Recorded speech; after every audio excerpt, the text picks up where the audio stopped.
নমস্কাৰ বন্ধু বান্ধৱীসকল, মই প্ৰিয়ংকা। আজি আপোনালোকলৈ লৈ আহিছোঁ মই এটি নতুন ৰেচিপি।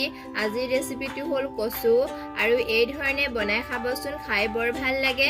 আৰু আমাৰ এই ৰেচিপিটো বনাবলৈ আমাক কি লাগে বলকচোন চাওঁগৈ। কচু লৈছোঁ আৰু বগা সৰিয়হ এয়া মই তিয়াই থৈছোঁ, আৰু এই পাঁচফোৰণ, এয়া হালধি পাউডাৰ, ৰেড চিলি পাউডাৰ, আৰু এয়া নিমখ। আৰু আমাক লাগিব এয়া মই মিঠাতেল লৈছোঁ আধা কাপ, আৰু আদা মিডিয়াম সাইজৰ 4 টুকুৰ, ডাঙৰ সাইজৰ নহৰু এটা, আৰু এয়া মই গ্ৰীণ চিলি, জলকীয়া আপোনালোকে সোৱাদ অনুযায়ী দিব, আৰু এয়া কাৰি পাতা মানে নৰসিংহ পাত, বেচন, আৰু এয়া মিডিয়াম সাইজৰ 3টা পিঁয়াজ মই কুটি লৈছোঁ। এয়া মই কচুখিনি ধুনীয়াকৈ ধুই লৈছিলোঁ, আৰু এতিয়া বাকলি গুচাই ধুনীয়াকৈ আমি যেনেকৈ কাঁচকল কাটো ফ্ৰাই কৰিবলৈ গোল গোলকৈ সেনেকৈ কাটি ল'ম।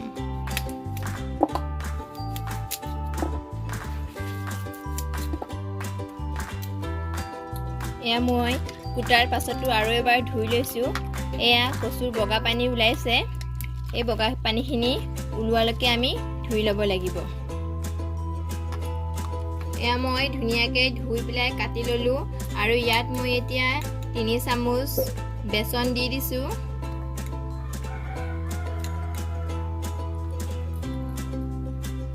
এয়া হালধি আধা চামুচ, আৰু এয়া নিমখ আধা চামুচ,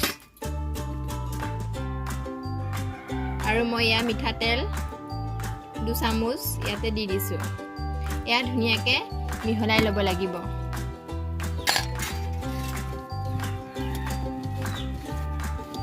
মোৰ সনা হৈ গ'ল। এতিয়া মই মছলাখিনি গ্ৰাইণ্ড কৰি ল'ম। এতিয়া মই এয়া আদা নহৰু পিঁয়াজ গ্ৰাইণ্ড কৰি ল'ম। প্ৰথমতে মই নহৰু দিছোঁ, আৰু এয়া আদা দি দিলোঁ, আৰু কেঁচা জলকীয়া 3টা এনেকৈ ফালি দিলোঁ, আৰু এয়া মই এতিয়া পিঁয়াজখিনি ইয়াতে দি দিছোঁ, আৰু এয়া সৰিয়হ 4 চামুচ দিছোঁ,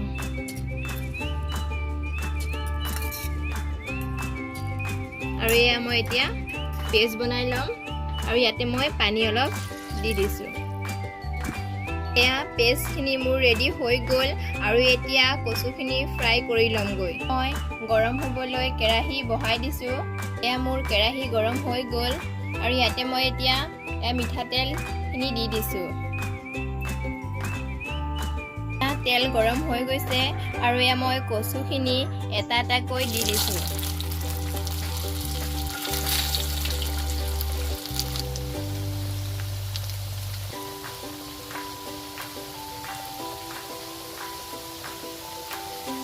এতিয়া আমি কচুখিনি ওলোটাই দিব লাগিব। অলপ ৰঙচুৱাকৈ ভাজিলে খাই ভাল লাগে।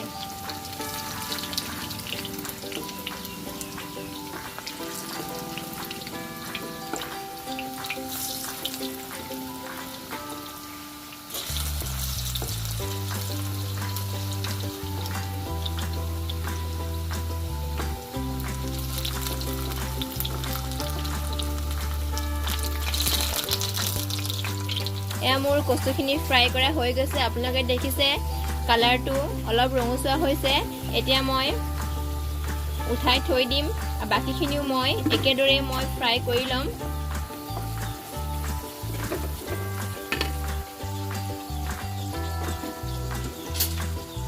এয়া মোৰ কচুখিনি ফ্ৰাই কৰা হৈ গ'ল, আৰু এতিয়া চব্জিটো বনাওঁগৈ।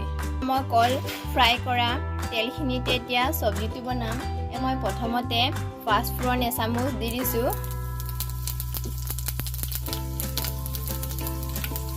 ইয়াত মই কেঁচা জলকীয়া 2টা ফালি দিছোঁ। মই ইয়াতে নৰসিংহ পাতখিনিও দি দিছোঁ। মই হালধি আধা চামুচ দিছোঁ, আৰু ৰেড চিলি পাউডাৰ এচামুচ। ইয়াত এতিয়া গ্ৰাইণ্ড কৰি থোৱা মছলাখিনি পিঁয়াজ, আদা, নহৰু আৰু সৰিয়হৰ পেষ্টখিনি মই দি দিছোঁ, আৰু ভালদৰে ভাজি ল'ব লাগিব কেঁচা গোন্ধখিনি যোৱালৈকে। এয়া মছলাখিনি ভালকৈ ভাজি ল'ব লাগিব কিয়নো কেঁচা মছলা হয় আৰু ইয়াতে মই এতিয়া জিৰা এচামুচ দি দিছোঁ।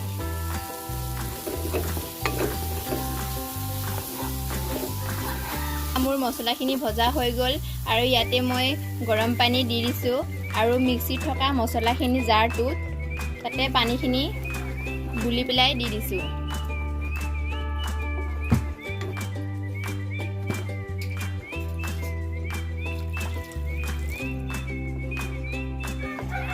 আপোনালোকে পানীটো আপোনালোকৰ জোখৰ অনুযায়ী দিব।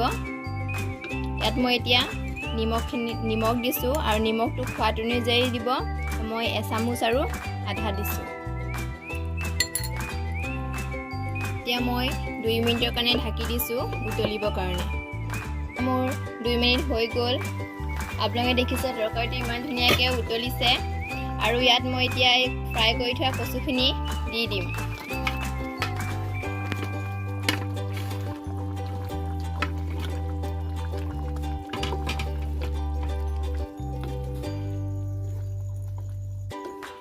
এতিয়া মই এইখিনি 5 মিনিটৰ কাৰণে ঢাকি থৈ দিম কিয়নো কচুখিনি সিজিয়ে আছে ফ্ৰাই কৰোঁতে আৰু অলপখিনি সিজিলেই হ'ল আৰু বেছি সময় সিজিলে কচুখিনি ভাঙি যাব। এতিয়া মই ঢাকি দিছোঁ। মোৰ 5 মিনিট হৈ গ'ল। ইমান ধুনীয়া গোন্ধ আহিছে আপোনালোকে দেখিছে। চব্জি খাবলৈ ৰেডি হৈ গ'ল। এতিয়া আমি সাৰ্ভ কৰিম। এয়া মোৰ কচুৰ ৰেচিপিটো ৰেডি হৈ গ'ল আৰু আপোনালোকেও ট্ৰাই কৰি চাব, খাই বৰ ভাল লাগে। আমি কচু মাছৰ সৈতেও খাওঁ আৰু কচু দালি দিও খাওঁ। আপোনালোকেও এনেকৈ খাই চাবচোন, খাই বৰ ভাল লাগে যোনে খোৱা নাই। যদি মোৰ ভিডিঅ'টো চাই ভাল লাগিলে লাইক শ্বেয়াৰ কমেণ্ট কৰিব আৰু মোৰ চেনেলটি ছাবস্ক্ৰাইব কৰিব। ওচৰত থকা বেল আইকনটো ক্লিক কৰিব মোৰ নতুন অহা ভিডিঅ'বিলাক প্ৰথমতে পাবলৈ। ধন্যবাদ।